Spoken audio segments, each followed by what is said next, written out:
So there's old ways of doing it and there's new ways of doing it. This photo is just an illustration of the heat that's put under the activator as a heat source to push out the syngas out of the wood in the activator.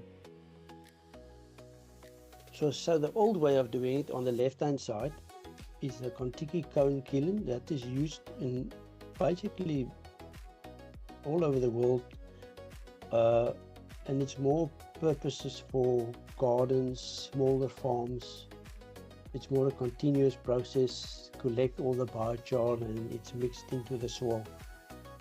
We started with that 3 years ago, but I wanted it, for me it was not enough. You end up with a kiln like that, you end up with maybe 100 kilos. So for a 120 hectare farm, we're not going to get far with that.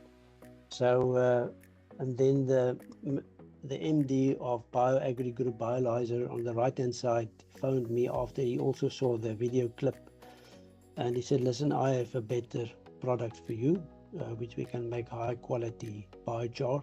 And it was one meeting, and then we bought this biolizer.